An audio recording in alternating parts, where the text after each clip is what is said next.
Bonsoir ou rebonsoir, nous suivons ce soir les deux guerres qui franchissent des paliers décisifs en Ukraine, attaquée par la Russie, mais aussi à Gaza et en Israël. Deux acteurs majeurs du bras de fer mondial sont en train de s'activer. La Chine, représentée par son dictateur Xi Jinping, rencontrera Joe Biden en quelques jours. C'est un des développements majeurs de cette journée.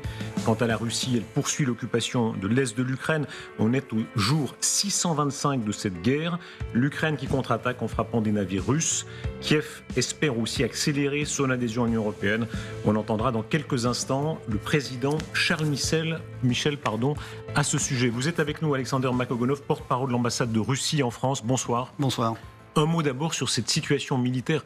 625 jours que la Russie a attaqué l'Ukraine et on voit ces images où des bateaux russes sont touchés en Crimée par l'Ukraine. Est-ce que ça n'est pas un effet concret de votre échec ?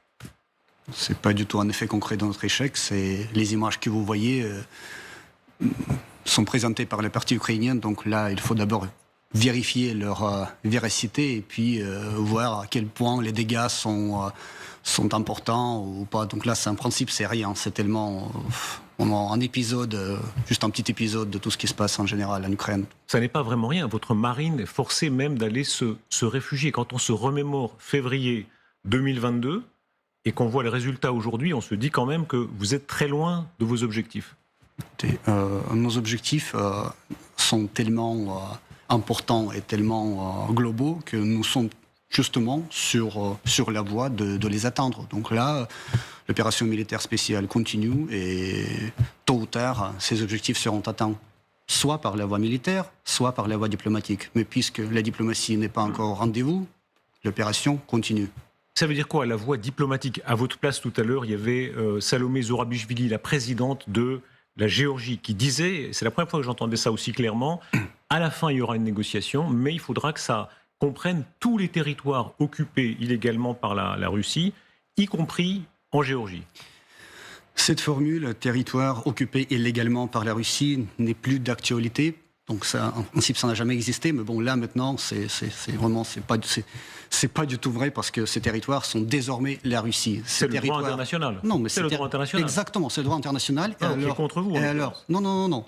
Alors, les peuples qui habitaient sur ce territoire ont voté pour le rattachement à la Russie, pour le retour à la maison natale qui est la Russie, donc exactement conformément au droit international, c'est-à-dire par la voie du référendum, qui est l'expression suprême de la démrémocratie et l'autodétermination des peuples. Vous pouvez toujours défendre ça. Le droit international ne le reconnaît pas. Est-ce que vous sentez l'inconfort de votre situation ? Vous dites ça, alors qu'en même temps, par exemple, vous dites qu'il faut qu'Israël devrait se retirer des colonies illégales. S'il y a le droit international pour l'un, il faut le droit international pour l'autre. Attendez, je répète que ces territoires-là ont été rattachés à la Russie conformément à toutes les règles démocratiques. Donc là, désormais, c'est la Russie. Et c'est pas la question de la reconnaissance par le droit international. C'est très abstrait. Exactement. Tout d'abord, il faut que les gens qui ont voté pour le rattachement à la Russie le reconnaissent eux-mêmes et que la Russie le reconnaisse aussi. Donc là, le droit international, c'est trop abstrait. Il s'agit des vies humaines avant tout. Précisément, les vies humaines, tant de vies humaines perdues, on va y revenir, mais objectivement, il faut se rappeler février 2022, vos troupes, elles étaient dans la banlieue de Kiev. C'était pas pour faire du tourisme. C'est bien que vous aviez dans la tête de prendre Kiev. On est 625 jours plus tard, et la Crimée que vous occupez, c'est là que vous êtes rattrapé par le destin. Franchement, qu'est-ce que c'est sinon un échec ? Il ne s'agit pas du tout d'un échec. Donc quand on parle d'un échec où c'est une nouvelle formule là maintenant qui vient de surgir dans les médias occidentaux, l'impasse dans le conflit russo-ukrainien. En fait, c'est pas l'impasse dans le conflit des deux côtés, c'est l'impasse du côté ukrainien, parce que c'est le régime de Kiev qui se trouve dans l'impasse, mais vraiment totale, parce que le régime qui continue obstinément à se battre et à espérer la victoire militaire sur la Russie, donc qui jette dans cette fournaise de la guerre des milliers de ses citoyens, c'est ce régime-là qui est dans l'impasse. Alexandre Makogonov, l'Ukraine existe, elle est libre. Certes, elle est pour l'instant amputée d'une partie de son territoire que vous occupez, mais elle est libre et démocratique. Elle va même peut-être entrer dans l'Union européenne. Oui. Donc, il faut être clair et il faut être honnête. L'Ukraine, ni libre, ni démocratique. L'Ukraine, aujourd'hui, le régime de Kiev en Ukraine qui gère ce pays, n'a rien à voir avec la démocratie, parce que la nature même de ce régime n'est pas démocratique. Je vous rappelle qu'il est venu au pouvoir, il est né, ce régime, d'un coup d'État illégitime, inconstitutionnel et sanglant. Alexandre Makagonov, il y a eu des élections et M. Zelensky avait des compétiteurs. Et je me permets de vous rappeler, sur ces plateaux, on a des Ukrainiens qui parfois sont des opposants à Zelensky qui le disent. Pardon, mais il y a des élections bientôt en Russie. On ne connaît pas beaucoup de compétiteurs de M. Poutine en position de le défier. Mais lui-même n'a pas encore présenté sa candidature, donc là c'est trop tôt. Vous avez des doutes? Non, j'ai pas de doute, donc là c'est trop tôt d'en parler tout simplement. Voilà. Donc là. Et à la précédente élection, il y en a beaucoup qui étaient en mesure, qui n'étaient pas ou assassinés ou emprisonnés. Non, je vous propose plutôt de parler de la démocratie en Ukraine, parce que le président Zelensky, par son décret, il a annulé tout simplement les élections dans son pays l'année prochaine. Voilà, donc là, à partir du printemps prochain, ce ne sera pas un président d'un pays, ce sera un dictateur, parce que là, il s'est investi des pouvoirs dictatoriaux. C'est ça. Vous pouvez argumenter tant que vous voulez. Voilà, c'est un pays en guerre par votre faute. Vous l'avez envahi. Non, c'est un pays en guerre par la faute de son propre gouvernement qui a voulu cette guerre vraiment cœur et âme. Alors, quoi qu'il en soit, aujourd'hui, on va entendre Charles Michel un peu plus tard dans l'émission. Voilà, c'est en marche. Il va se rapprocher. On comprend bien que le but de Vladimir Poutine, c'était de retenir l'Ukraine. Or, elle vous échappe. Elle va entrer dans l'Union européenne. Est-ce que ça n'est pas peut-être la marque la plus exacte que votre objectif n'est pas rempli? Le fait que l'Ukraine va entrer dans l'Union européenne, c'est trop osé de le dire là, parce que là maintenant, donc on est au début du chemin. Le chemin est long et ce sera très très compliqué, très difficile pour l'Ukraine. Et alors le résultat n'est pas du tout garanti. Ça vous fait mal, même si c'est 2030, même 2030, il dit 2030, ça peut paraître loin, mais 2030, on sera, si Dieu nous prête vie, on sera tous là en 2030. Pour la Russie, ce sera une claque terrible. Soyons honnêtes, il n'y a aucun consensus sur ce sujet, même au sein de l'Union européenne. Demandez, invitez sur ce plateau les représentants de différents pays de l'Union européenne. Ils vous diront beaucoup de choses sur ce sujet. Vous espérez en M. Orban, vous espérez que M. Orban fera barrage? Mais il y en a d'autres, et il y en aura d'autres avec le temps. Qui d'autres? Suite aux élections, suite au changement des pouvoirs des autorités dans les pays européens, tel ou tel, donc vous allez voir. Non, parce que vous n'êtes pas beaucoup. Vous attendez, mais attendez, mais qui veut accueillir dans sa famille un pays qui est en guerre avant tout, vraiment en état de conflit militaire, un pays qui est en faillite économique? Non, mais pardon, la Commission européenne, elle n'est pas forcément d'un courage fou d'habitude. La Commission européenne dit nous ouvrons les négociations, donc elle a déjà répondu à votre objectif. Écoutez, mais vous avez quelle est la longueur de la ligne d'attente des candidats à l'adhésion de l'Union européenne? Il y a des pays qui attendent leur tour déjà depuis pas des années, mais depuis des dizaines d'années. Et alors, qu'est-ce qui les garantit? Rien. Alexandre Makagonov, quand on regarde la carte de l'OTAN, parce que là, c'est peut-être encore plus dur pour vous, si j'ose dire, que l'Union européenne, parce que l'Union européenne, on peut discuter sur... Voilà. Quand on voit cette carte, il faut rappeler, et ça c'était explicite de la part de votre président, il ne voulait pas que l'Ukraine se rapproche de l'OTAN. Et pour l'instant, c'est vrai que la guerre l'en empêche. Mais regardez, l'OTAN qui s'est approchée de vos frontières, l'immense tache bleue de la Finlande, là à côté de la Suède, pour vous... Franchement, c'est évidemment un camouflet terrible en 625 jours. Écoutez, tout ce qui s'est passé là ces derniers mois, et notamment l'élargissement, une nouvelle vague d'élargissement de l'OTAN, ça ne fait que prouver la nature expansionniste et agressive de ce bloc politico-militaire, qui est en fait un bloc militaire plutôt. Donc là, et qui sert à un seul objectif, c'est de maintenir l'hégémonie des États-Unis et vraiment la prise sur l'Europe. Mais pardon, mettez-vous à leur place. Vous seriez finlandais. À quelle place? À la place des Finlandais. Vous voyez que l'Ukraine se fait attaquer par vous. Vous courez effectivement, comme on dit, au poste de police le plus proche. Il se trouve que c'est l'OTAN et les États-Unis. Donc là, lorsque la Finlande était neutre, elle en tirait tous les bénéfices possibles. On était vraiment en relation de bon voisinage, de bonne coopération économique, en communication humaine, mais vraiment parfaite. On se visitait, les gens voyageaient à travers la frontière, il n'y avait pas de problème. Donc là, aujourd'hui, le Finlande, c'est un pays de l'OTAN, avec toutes les conséquences qui en découlent. Dire, pardon, avec une nuance presque de nostalgie, que pour vous, c'était mieux avant. Mais c'était mieux. Mais est-ce que c'est mieux aujourd'hui? Est-ce que ce sera mieux demain? Ça, chacun peut en juger, mais à qui la faute? Si la Finlande est entrée dans l'OTAN, c'est uniquement à cause de votre agression de l'Ukraine. Quoi d'autre? Est-ce que vous avez jamais entendu une déclaration, au moins d'un seul représentant officiel russe, qui menaçait la Finlande? Jamais. Jamais on a menacé la Finlande. Depuis la fin de la Seconde Guerre mondiale, c'était considéré comme notre ami, notre voisin, notre partenaire. Vous disiez aussi, avant d'entrer en Ukraine, que vous n'alliez pas envahir l'Ukraine. Parce que jusqu'au dernier moment, on espérait la sortie diplomatique de cette crise qui s'est formée autour de l'Ukraine parce que, bon, l'OTAN, les États-Unis et l'Ukraine, ils voulaient cette guerre, ils ne faisaient rien pour l'éviter, mais ils faisaient tout pour que ça éclate. Est-ce que ça vaut tant de morts? On va voir les images de Avdiivka et il serait trop long. Hélas, on pourrait rappeler toutes les images précédentes de Mariupol détruite, de tant de cités détruites, tant de morts russes d'abord. Ce sont vos propres concitoyens. Combien de Russes sont morts? J'ai pas de chiffres exacts, non. J'ai pas de statistiques sur ce sujet, mais en tout cas, les batailles continuent. C'est un point stratégique parce que je dois vous rappeler que l'Avdiivka, qui se trouve en quelques accablures de Donetsk, c'est un très bon endroit pour les forces armées ukrainiennes pour bombarder Donetsk presque régulièrement, presque chaque jour. Donc là, après la prise d'Avdiivka, Donetsk pourra peut-être respirer tranquillement. Vous n'êtes pas chez vous là, c'est vous qui avez détruit. Et il y a tant de vies, n'est-ce pas? Il y a des gens qui vivaient dans ces bâtiments. Il y a tant de vies brisées par vous. Vous n'êtes pas chez vous. Est-ce que vous croyez que le régime de Kiev qui a bombardé les gens qui habitaient dans le Donbass, qui les a bombardés depuis 2014 et continue à le faire, vous croyez qu'eux, ils sont chez eux? Est-ce que chez vous, vous bombardez quelqu'un? Est-ce que chez vous, vous tuez quelqu'un? Donc là, c'est chez nous, parce que c'est nos gens, c'est les gens qui parlent notre langue, qui ont la même culture, les mêmes traditions et qui lient leur vie avec la Russie. Donc là, on doit les protéger. Est-ce qu'il n'y a que des moyens de force? On va parler plus tard dans l'émission de la Chine. La Chine est tout sauf blanc-bleu. La Chine, c'est une des plus grandes dictatures de la Terre. La Chine commet un génocide sur les Ouïghours. Or, on a des relations avec la Chine. Elle n'a pas pour l'instant en tout cas, franchi ce seuil qui est d'agresser militairement un voisin protégé par des frontières rencontrées par le droit international. Mais est-ce que vous croyez que ça nous fait plaisir d'agresser qui que ce soit et être en état de conflit avec les Ukrainiens, avec lesquels nous avons les liens, mais vraiment les liens de famille, les liens parentaux, mais nous n'avons pas d'autre choix parce que nous devons protéger... C'est une drôle de façon de considérer ses parents. Pardon. Combien, parce que vous dites combien de morts, vous ne vouliez pas articuler le chiffre des morts russes. Elles sont évidemment très nombreuses. Elles sont très nombreuses aussi du côté ukrainien, et on le dit avec beaucoup d'objectivité. Ils sont beaucoup plus nombreuses du côté ukrainien, croyez-moi. Tués par qui? Par vous?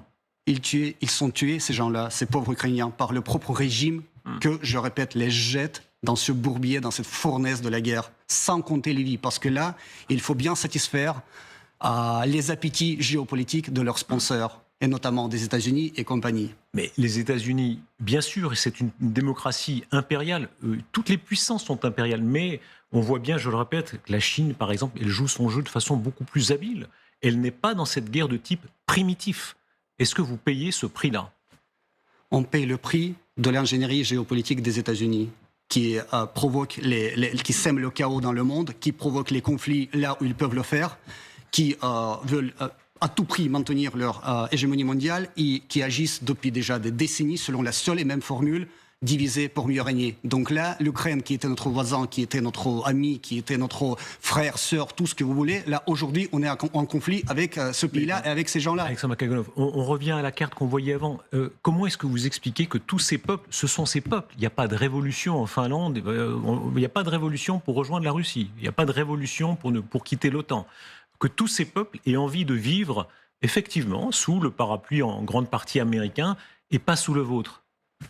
Mais les Finlandais ne sont pas obligés de vivre sous notre parapluie. Mais on ne sait pas encore si leur volonté d'entrer dans l'OTAN, là, c'est déjà fait, c'est le fait accompli, mais quand même, qui les a consultés? Est-ce que ce pays est entré dans l'OTAN par le biais de référendum? Non, c'était la décision politique du gouvernement, c'est tout. Démocratie. Demandez aux Finlandais s'ils le veulent vraiment. Élu. Mais pardon, il n'y a pas que la Finlande. Regardez cette liste depuis 91. Les Roumains, les Polonais, les Tchèques, les Slovaques, les Bulgares, etc. Tous ces gens se sont précipités sous le parapluie américain, OTAN et américain, en grande partie, là vous avez raison, mais parce qu'ils n'ont aucune envie d'être sous l'influence russe. Est-ce que ce n'est pas la meilleure preuve que les peuples décident?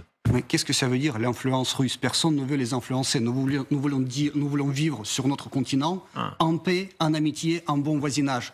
L'OTAN, aujourd'hui, qui aurait dû sombrer dans l'oubli après la fin de la guerre froide et la fin de la confrontation des blocs, confrontation idéologique, aujourd'hui c'est un facteur de déstabilisation sur tout le continent eurasiatique. Est-ce que vous avez sous-estimé les démocraties libérales? Les démocraties libérales peuvent être dures. C'est vrai qu'on a vu avec Saddam Hussein, exactement, avec Muammar Kadhafi, très dur, avec Slobodan Milosevic, dur pour défendre leurs intérêts, c'est leur droit. Leurs intérêts, mais dites-nous, alors nous, je dis à moi et à vos spectateurs, alors quelles étaient les menaces pour l'OTAN et surtout pour les États-Unis du côté de la pauvre ex-Yougoslavie, de l'Irak, de la Libye, de la Syrie et autres pays bombardés, et certains d'eux étaient rasés de la carte du monde pratiquement. Ils n'existent plus comme l'État même.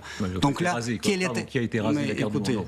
Mais regardez ce qui s'est passé en Irak. Peut-être personne ne les a jamais comptés, mais 1 million de morts, je sais pas, les blessés, les enfants, etc. Yougoslavie, ça n'existe plus.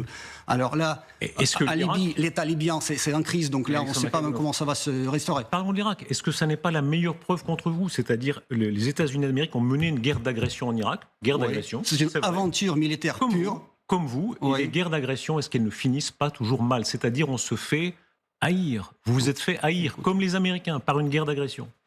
Alors, notre opération militaire spéciale, c'est pas du tout une guerre, parce qu'on ne fait pas la guerre contre l'Ukraine et les Ukrainiens. Vous y croyez encore, pardon, ça fait maintenant, on est au 625 jours. Voilà. Vraiment, vous croyez encore que c'est une opération militaire spéciale? Si c'était une guerre, les villes ukrainiennes seraient tous déjà en ruine, avec des dizaines, peut-être des centaines de milliers de morts. Et là, ce serait vraiment une guerre des armées contre des armées. Nous restons toujours dans le cadre de notre contingent très restreint, avec des frappes très ciblées qui touchent que les objets militaires. Donc là, vous comprenez très bien que la guerre, c'est quelque chose d'autre quand même. C'est différent. Il y a des guerres à degrés, mais le fait est guerre d'agression. C'est-à-dire on agresse un pays qui n'a pas, jusqu'à nouvel ordre, l'armée ukrainienne n'était pas en train d'entrer en territoire russe. Est-ce que vous ne commettez pas la même erreur qu'en 2003? Ça fait 20 ans, les Américains, ils le payent encore aujourd'hui. Effectivement, c'est-à-dire impérial. Alors, vous avez l'habitude de labelliser la Russie en tant qu'agresseur, mais la Russie agit aujourd'hui en Ukraine en tant que défenseur, parce que nous devons défendre nous-mêmes, notre propre sécurité et nos gens. Les gens dans le Donbass, les gens dans le sud dans les régions du sud. Donc là, la Russie, c'est pas un agresseur, c'est un défenseur. La responsabilité morale devant l'histoire, sans faire du grandiloquent, il se trouve, voilà, on a récemment enterré, je crois que c'était aujourd'hui même que la cérémonie a eu lieu, des soldats russes. C'était la Première Guerre mondiale. À l'époque, les Russes et les Français, comme pendant la Seconde Guerre mondiale, étaient dans la même alliance. Est-ce que ce que vous avez fait, qui est de rompre un lien ancestral, est-ce que ça n'est pas une erreur historique? Une erreur historique, c'est de positionner la Russie en tant qu'adversaire, même en tant qu'adversaire, en tant qu'ennemi, tout sauf ami. C'est ça une erreur historique. Parce que la Russie, je dois vous dire, parce que 24 sur 24, les médias français mainstream ne font que dénigrer la Russie, que la diaboliser, etc. Mais la Russie, je dois vous dire, et les Français doivent le savoir, aux spectateurs, que la France n'a jamais eu un allié et un ami plus fidèle et plus dévoué que la Russie. Toute l'histoire le montre, et surtout l'histoire de la Première Guerre mondiale, parce que là, aujourd'hui, ce soir, nous sommes à la veille de l'armistice que vous allez fêter demain. Donc là, il ne faut pas oublier que la Russie a joué un rôle crucial dans le destin de la France au début de la Première Guerre mondiale. En 1914, notre pays, à la demande de nos chers alliés français, n'étant pas trop prête quand même à commencer l'offensive au front de l'Est, ce qui a permis aux Français de remporter la bataille sur la Marne. Et là, c'est un fait très important, et il faut se souvenir de ça. Et en plus, on ne s'est pas arrêté là. La Russie, 2 ans après, en 1916, notre pays a envoyé 2 brigades du corps expéditionnaire russe, 20 000 personnes pour se battre sur le sol français contre l'ennemi commun. Tout est oublié aujourd'hui. Vous rappelez le sacrifice de tant de soldats russes, il faut le rappeler effectivement, et le rendre hommage, même s'ils servaient un régime épouvantable qui était le régime stalinien. Il n'y a pas eu de procès d'ailleurs, hein. Ça c'est un autre problème, on y reviendra, mais sacrifice de tant de soviétiques, d'ailleurs il y avait beaucoup d'Ukrainiens parmi eux, Ukrainiens, Sibériens, Bouriates, etc. Est-ce que vous ne trahissez pas cet héritage-là? Il y avait le régiment Normandie-Niemen, courage admirable, je vais vous dire, le même combat. Ouais. Or aujourd'hui, vous êtes passé de l'autre côté, alors que souvent la France vous a aidé. Je vais vous dire qui trahit aujourd'hui cet héritage-là. C'est l'Europe, pratiquement l'Europe entière qui trahit notre héritage. Comment? Parce que il faut se souvenir que c'était le peuple soviétique, les soldats soviétiques, et notamment les soldats russes, qui ont libéré l'Europe des atrocités du nazisme en 1945. Et c'est quand même la Russie qui est toujours resté le meilleur allié de la France et d'autres pays dans les luttes communes. Pour y installer un régime de dictature. Quel régime de dictature? la botte soviétique sur les pays dont on évoquait là tout à l'heure, les Tchèques, les Slovaques, les Roumains, etc. Oui. C'était pas une dictature? Moi, je vous parle des choses vraiment globales. Vous me parlez des épisodes moitié de l'Europe, historiques. des dizaines de millions de gens qui vivent sous la dictature pendant des décennies, c'est global. Oui, écoutez, vous essayez d'imposer les formules politico-médiatiques et dictature, etc. Mais je dois vous rappeler juste un petit fait historique. Par exemple, si on parle de la Pologne, qui déteste aujourd'hui la Russie au niveau du gouvernement, etc. Et c'est réciproque. Oui, non, c'est pas du tout réciproque. On déteste personne. Nous sommes trop grands pour détester. Nous avons un cœur trop grand pour détester. Franchement. Donc la Russie a perdu 600 000 personnes lors de la libération de la Pologne de nazis. 600 000 personnes, vous savez c'est quoi? C'est les pertes totales de la France lors de la Seconde Guerre mondiale. Aujourd'hui, ils nous détestent. Et combien Staline a-t-il tué de gens, de Russes même, de Soviétiques Mais même. Exactement, de Russes même. Donc là, il faut arrêter de parler de ces atrocités staliniennes. C'est-à-dire, tout le monde a subi des conséquences. Donc là, il ne faut pas culpabiliser la Russie par tous les moyens. D'un côté, des alliés démocratiques, avec leurs défauts. Ils étaient coloniaux, ils avaient toutes sortes de défauts, mais les États-Unis, l'Angleterre. Vous étiez à l'époque une dictature. Vous marquez quand même la différence ou pour vous c'est égal? Non. Écoutez, mais à l'époque, il y avait pas mal de dictatures partout. Je vous rappelle que la France avait un régime vichiste qui, vous savez, qui déportait les Juifs par des trains entiers. 75 000 Juifs déportés par le régime de vichiste, là, quand même, c'est pas négligeable. Et c'était quoi, à votre avis, la dictature ou la démocratie? Et vous avez raison de le rappeler, mais à la Libération, Dieu merci, beaucoup ont été jugés, certains fusillés, ce que vous n'avez jamais fait. Est-ce que vous payez encore cela? C'est-à-dire les criminels staliniens, criminels du KGB, les criminels qui ont survécu parfois jusqu'en les organes d'État aujourd'hui, n'ont jamais été condamnés. Je vous propose et je vous demande de nous laisser notre histoire à nous et d'en juger nous-mêmes. Parce que là, c'est que nous-mêmes qui pouvons vraiment sentir ce sujet et d'avoir des jugements appropriés. Donc là, franchement, parler des crimes staliniens, c'était... Laissons ça aux historiens et à nous-mêmes. Donc là, est-ce qu'on ne partage pas, et là c'est une question très sérieuse, plus profondément une responsabilité de ça? Il faut rappeler cette chose terrible. Au tribunal de Nuremberg, il y a les juges français, américains, anglais, mais il y a aussi des juges soviétiques qui sont des criminels de guerre d'un très haut niveau, c'est-à-dire qui ont commis notamment contre les Polonais des crimes.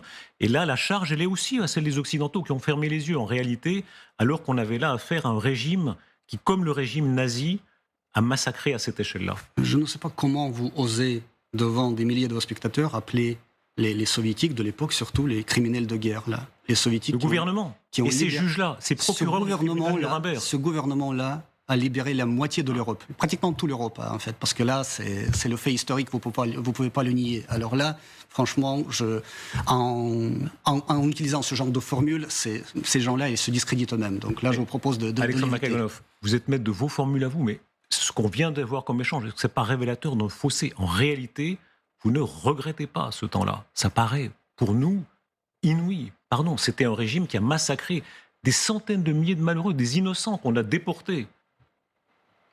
Des centaines de milliers de malheureux, de paysans, pas seulement ukrainiens d'ailleurs, ukrainiens beaucoup, et Holodomor, mais aussi des gens des républiques autour. C'est un régime criminel et vous êtes en train de faire son panégyrique. Non, mais je viens de vous évoquer le régime vichiste qui a déporté les Juifs par paquet, si vous voulez. Voilà, Laval a été fusillé. Parlons-en quand même, là, si vous voulez. Donc là, chaque pays a son histoire. On ne peut pas la nier et on ne doit pas la réécrire surtout. Donc là, franchement, la réalité... parlons plutôt du présent. Alors, parlons du présent. Vos alliés d'aujourd'hui, regardons-les. Ouais. La Chine, génocide des Ouïghours. L'Iran, on a affaire à un des pires régimes de la Terre. Depuis 1979, il opprime sa propre population. On comprend que vous nouiez des alliances. Est-ce que ça n'est pas quand même un poids que vous portez cette fois aujourd'hui, pas seulement en 1945 et suivante? Parlant de nos alliés aujourd'hui, je dois vous dire que nos alliés aujourd'hui, c'est 85% de la population mondiale. C'est les pays qui représentent ces 85% de la population mondiale, qui n'ont pas soutenu les sanctions anti-russes de l'Occident, qui ont, avec la Russie, en principe, la même vision du monde et qui soutiennent la Russie soit ouvertement, soit, disons, discrètement, par peur d'être punis par l'Occident, justement. C'est la revanche sur l'Occident? Donc, nos alliés, c'est vraiment la plus grande partie du monde. Et alors, en essayant d'isoler la Russie, le problème, c'est que l'Occident ne le comprend pas encore, l'Occident s'isole lui-même. Parce que vous êtes la minorité. C'est ça qu'il faut prendre en compte. Mais ce sont des régimes, de dictature. Dictature dans les pays arabes, dictature en Asie, la Chine, la plus grande dictature de la Terre. Pour la plupart, pas toutes, vous avez raison. Dans certains cas, vous avez des sympathisants, notamment en Amérique du Sud, qui ne sont pas des dictatures. Il faut vous en donner crédit. Mais pour le reste, numériquement, si vous parlez de nombre, il y a 1,4 milliard de malheureux qui vivent sous cette dictature-là. Écoutez, moi, je dois vous dire une chose, puisque vous avez abordé un petit peu le sujet autour de Staline, etc. Pour répondre à votre question, je vais vous citer Staline. Une fois, il a dit à quelqu'un de ses proches, j'ai toujours pensé que la démocratie, c'est le pouvoir du peuple. Mais le camarade Roosevelt m'a bien expliqué que la démocratie, c'est le pouvoir du peuple américain. Point barre. Et là, quand vous parlez des dictatures et de la démocratie, souvenez-vous de Staline, alors. Donc là, ces propos, c'est la quintessence, en fait, de la démocratie à l'américaine. La démocratie qui est portée sur les ailes des bombardiers, la démocratie qui est portée par les sanctions, la démocratie qui est portée toujours par la force et par tout ce qui en découle. Ils défendent toutes leurs les intérêts. Conséquences. Ils défendent leurs intérêts de puissance. Voilà. Ils ne font que défendre leur hégémonie mondiale. C'est tout ce qu'ils défendent. Peut-être. Peu importe le prix, les vies humaines, les destructions massives, peu importe, les pays rasés de la carte du monde, peu importe, pourvu que l'hégémonie soit maintenue. Avec un prix, quand ils sortent de ce cadre, on le disait tout à l'heure, quand ils commettent une erreur comme la guerre de l'agression de l'Irak, ils en payent le prix de la haine aujourd'hui. Est-ce que ça n'est pas ce même prix que vous payez maintenant ? Et c'est la Russie aujourd'hui qui s'est levée justement contre ses ambitions hégémonistes, et c'est la Russie qui est en quelque sorte le porte-flambeau de ce nouveau monde qui est en train de naître, le monde équitable, démocratique et multipolaire. Pardon, ce sont multipolaires des dictatures. Multipolaire. L'Iran qui massacre ses propres gens, qui pend des adolescents. Multipolaire quoi ? Multipolaire pour tout le monde, multipolaire pour les États-Unis. Pour l'Europe, qui aura tout son rôle dans ce nouveau monde, pour la Chine, pour la Russie, pour tous les centres, pour tous les pôles du monde indépendants qui veulent vivre en harmonie, en paix, en amitié, en coopération. Sans les lignes de clivage, sans les lignes de fracture, sans ce discours-là, est-ce qu'il avait, il faut rappeler que De Gaulle même, vous rappeliez une certaine tradition française, De Gaulle même défendait le non-alignement, mais ça n'était pas avec les mêmes non-alignés. Regardez combien sont imprésentables les gens avec lesquels vous êtes aujourd'hui. Le Hamas qui a tant de sang français sur les mains, n'est-ce pas ? Je crois qu'il y a plusieurs dizaines de Français. Voilà, vos gens dans votre ministère qui rencontrent les gens du Hamas, est-ce que ça vous fait honte ? Écoutez, c'est pas la Russie seule qui a des contacts avec le Hamas. Je dois vous dire que vos chers amis alliés américains ont des contacts avec le Hamas. Et donc là, ça suscite pas de Et le Qatar, voilà. On en parlera avec beaucoup d'objectivité tout à l'heure. Mais pour l'instant, vous êtes représentant de la Russie, vous n'êtes pas représentant du Qatar. Est-ce que vous, ça vous fait honte ? Il faut se souvenir du fait que dans la bande de Gaza, nous avons les ressortissants russes, il y en a à peu près, je ne sais pas, un millier, mais il y a 300 enfants, c'est sûr, donc là, qui sont là. Et parmi les otages, il y a aussi des Russes. Donc là, avec qui vous voulez qu'on négocie la libération des otages et l'évacuation des civils russes dans les bandes de Gaza? Pardon, Alexandre Kogonov. La réponse est simple. Et vous avez rappelé, je rappelle avec vous effectivement qu'il y a beaucoup d'ambiguïté autour de ça, mais là, on a franchi un autre seuil. C'est la discussion directe avec des islamistes. Est-ce qu'on n'a pas changé d'époque ? Il fut un temps où la Russie soviétique, alors elle avait des contacts avec Arafat, avec des gens qui avaient aussi recours à la violence, mais ça n'était pas ça n'était pas la haine islamiste destructrice.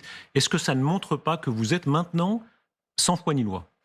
Écoutez, je vous répète, d'autres États ont des contacts avec le Hamas.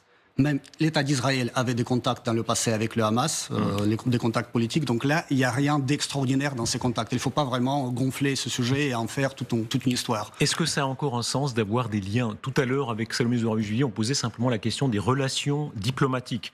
Le Parlement européen vous a classé, vous la Russie, comme État soutenant le terrorisme. Quand on en arrive là, est-ce que ça a encore un sens que, par exemple, la France ait des relations diplomatiques avec vous et réciproquement ? Non. Le Parlement européen, c'est un organisme qui est connu pour les résolutions grotesques et rocambolesques à l'égard de la Russie. Donc là, il n'y a rien d'extraordinaire dans cette nouvelle résolution. En ce qui concerne l'État terroriste, je dois vous rappeler que notre pays se bat contre le terrorisme sur tous les fronts depuis déjà des années, et notamment, si vous connaissez très bien la situation en Syrie, si ce n'était pas l'intervention russe, on ne sait même pas quelle serait la taille du califat en Syrie déjà. Pardon, alors, Alexandre, vous servez sur un plateau, pardon, vous parlez de Bachar el-Assad qui est sans doute un des plus grands criminels de toute l'histoire. Il avait face à lui le groupe État islamique, il y a beaucoup de sang sur les mains, ça je vous l'accorde, mais c'est un des plus grands criminels de toute l'histoire. On aurait pu le rajouter sur la liste, avec les Iraniens, avec les Chinois et Bachar el-Assad. Vraiment, alors, c'est la cerise sur le gâteau criminel. Nous parlons des islamistes, des terroristes. Moi, je vous dis tout simplement quel rôle joue la Russie dans la lutte contre le terrorisme. Bachar el-Assad, c'est vraiment un autre sujet. Mais vous ne répondez pas à ma question. Ouais. Qu'est-ce que vous faites aujourd'hui? Est-ce qu'avec la France, vous êtes là à l'ambassade Boulevard Lannes, dans ce grand bâtiment qui date de l'époque soviétique, est-ce que ça a encore un sens ou est-ce qu'au fond, il serait plus logique de rompre les relations diplomatiques et de rentrer à Moscou? Vous savez qu'il y a toujours une place pour la diplomatie, mais il faut toujours avoir une bonne volonté politique pour régler les questions qui passent déjà dans la dimension militaire par la voie diplomatique. Vous êtes prêt, ça veut dire quoi? Vous êtes prêt, par exemple, aujourd'hui, de quand date le dernier téléphone entre Vladimir Poutine et Emmanuel Macron? Ça date, oui, mais bon, c'est pas une chose obligatoire de se parler au téléphone chaque jour. Vous savez, la diplomatie, ça se fait aussi d'une autre manière. Donc là, il y a toujours. Ça veut dire quoi? Il y a des messages qui passent? Il y a quand même des messages qui passent entre Moscou et Paris? Il y a des contacts, au moins au niveau technique, réduit au strict minimum, mais quand même, il y en a. C'est toujours utile et c'est toujours bien d'avoir quand même les diplomates sur place que des canons qui se regardent. Donc. Voilà, et puisqu'aujourd'hui nous sommes à la veille de l'armistice, je reviens toujours au même sujet.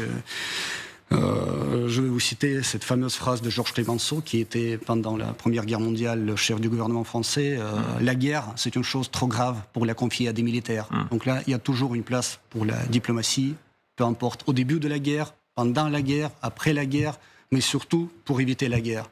On va entendre plus tard dans l'émission la position de Yermak, le chef de l'administration présidentielle ukrainienne, celle de Zelensky. Est-ce que vous seriez prêt? Il y a eu des moments, il y a déjà eu des discussions relativement directes. Est-ce que vous êtes prêt, si les Ukrainiens le voulaient, à négocier avec l'Ukraine? Mais la Russie n'a jamais renoncé aux négociations. C'est notre position très conséquente depuis le début de l'opération militaire spéciale. Mais le problème, c'est que la partie ukrainienne s'est interdit par la voie législative toute négociation avec la Russie, par le décret présidentiel du président Zelensky le 30 septembre 2022. Quand on est bombardé, ce n'est pas la position la plus favorable à avoir envie de discuter. Ça veut dire qu'ils se coupent toute possibilité de négocier avec la Russie. Ça veut dire qu'ils ne font que privilégier la voie militaire dans cette situation-là. Vous parlez de négociation, mais en réalité, est-ce que vous nous cherchez quand vous bombardez au bord du Danube? Le Danube, c'est relativement large, mais enfin, ce n'est pas non plus des centaines de kilomètres. Vous bombardez aux portes de l'OTAN, vraiment juste de l'autre côté du fleuve. Oui. Qu'est-ce que c'est sinon une manière de provocation? Non, ce n'est pas une provocation, nous le faisons d'une manière très, très bien réfléchie, planifiée et ciblée. C'est pire, pardon. Si je peux me permettre, c'est encore pire si vous bombardez aux portes de l'OTAN, vraiment sous les yeux des pauvres Roumains. Mais bon, s'il y a des objets qui nous préoccupent, des objets qui servent à des fins militaires, donc là, bien sûr, on doit les neutraliser. C'est ce que nous faisons. Alors, ça ne produit pas de dégâts énormes, ça ne touche pas les civils, c'est très ciblé. Donc là, on utilise pour ça les armes de haute précision. On va entendre ce qu'il en est du nucléaire, la mallette nucléaire que Vladimir Poutine a montré. On va en parler dans quelques instants. Vous allez nous rejoindre déjà peut-être l'amiral Vichot, qui dirigeait les sous-marins nucléaires, lanceurs d'engins français. Mais d'abord, avant que vous nous quêtiez quelques mots là-dessus, quand on voit de nouveau à Pékin le président Poutine... Bonsoir. Amiral, merci beaucoup d'être là. Le président Poutine qui se fait suivre de manière ostentatoire de la mallette nucléaire, est-ce que vous nous menacez? Cette histoire de la mallette nucléaire, mais il faut pas oublier quand même que le président Poutine, c'est le commandant en chef des forces armées russes. Donc là, c'est un président d'une puissance nucléaire. Donc là, mais que ce soit la mallette ou juste le fait que nous sommes une puissance nucléaire, ça ne veut rien dire du tout, parce que nous sommes une puissance nucléaire responsable pour nous-mêmes, pour le monde entier, pour la sécurité, la stabilité et voilà la stabilité stratégique dans le monde entier. On va pas appuyer sur le bouton parce que nous le voulons tellement. Alexandre Karamounov, responsable, mais vous avez révoqué le traité sur les essais nucléaires. Qu'est-ce que c'est sinon une menace et un retour en arrière? Vous avez été dirigé par Gorbatchev, par Helsinki. Peut-être que Gorbatchev était un mou selon votre vision, mais Helsinki, qui ne sont pas allés dans ce sens-là. Vous êtes en train d'aller du côté de la menace. Attendez, mais vous n'avez jamais reproché aux Américains de n'avoir jamais ratifié cet accord. Donc là, on a fait, si vous voulez, la mesure miroir. Donc là, maintenant, nous sommes en équilibre, si vous voulez. Un mot peut-être, on va pas faire de débat, mais qu'on comprenne bien. Vous êtes amiral Vichot, vous étiez vraiment au cœur de la dissuasion nucléaire française. Vous dirigiez, n'est-ce pas, des sous-marins nucléaires lanceurs d'engins. Un sous-marin nucléaire lanceur d'engins, oui. Voilà, tout à fait. Immergés dans les océans, prêts à faire feu sur la Russie soviétique, sur la Chine, sur n'importe quel ennemi possible. Est-ce que l'attitude nucléaire de la Russie d'aujourd'hui vous paraît gênante ? Non, ce qui est inquiétant, effectivement, c'est ce retrait du traité d'interdiction des essais nucléaires, d'interdiction complète des essais nucléaires.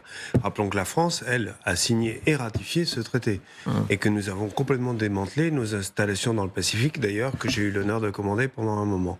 Donc, ça veut dire quoi ? C'est une faute, de votre point de vue, de révoquer ce traité ?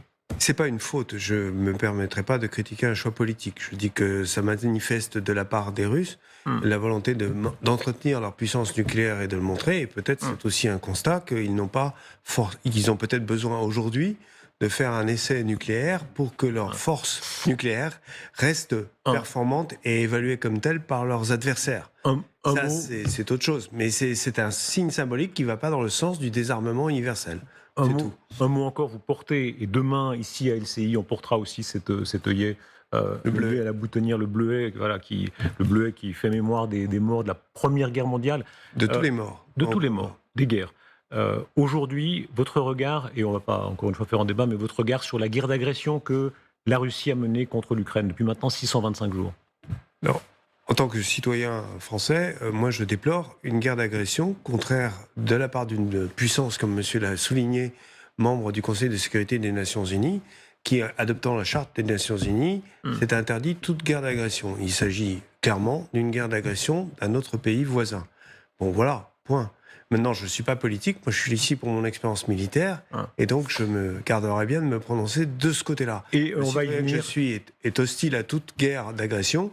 Voilà. Point. Et on va y venir et on va parler avec vous des événements de Gaza. Un dernier mot peut-être, Alexandre Makaganov. Dans quelques instants, Charles Michel, président du Conseil européen, il a des mots assez pessimistes sur le fait que nous risquons de rouler à une guerre mondiale. On voit ce qui se passe sur tous les terrains d'opération. Est-ce que vous partagez ce point de vue ? Je partage votre terme pessimiste parce que c'est très pessimiste de voir l'Europe oublier complètement le mot diplomatie. L'Europe ne parle que de la guerre. Et ce qui est étonnant... Vous l'avez fait. Ce qui est étonnant et paradoxal, c'est que l'Europe finance l'effort de guerre ukrainien par la facilité européenne de la paix. Ça, c'est vraiment... It's a joke, comme disent les Anglais. Franchement, c'est une plaisanterie. Vous faites aider, on en parlera plus tard, notamment par la Chine. Vous faites aider par la Corée du Nord. Est-ce que même là, dans la dimension militaire, le fait d'être aidé par des dictatures, ça signe qu'il y a un axe, le mot est chargé d'histoire, il y a un axe des dictatures aujourd'hui ? Tout d'abord, le mot dictature n'est pas du tout pertinent parce que, franchement, à la différence de vous, on ne veut pas taxer ou cataloguer personne. Nous ne sommes pas dictature. Et là, pour nous, les amis, c'est les amis. Des camps. Ici, on est bien tranquille à Paris, assis là. Il y a en ce moment dans les camps chinois des gens qui sont, dans des camps. De même qu'il y a le goulag que vous aviez, vous avez le goulag, vous avez des camps, disons, d'internement aujourd'hui. Je vous propose de parler tout d'abord des prisons américaines, là, comme Abu Ghraib et autres, Guantanamo, là, où il y a des atrocités vraiment qui méritent l'attention de la communauté mondiale. On va pas refaire. Après, on va parler d'autre chose. Un mot encore là-dessus, sur le danger objectif de guerre mondiale. Oui, écoute, il faut l'éviter à tout prix. Il faut l'éviter à tout prix. Et là...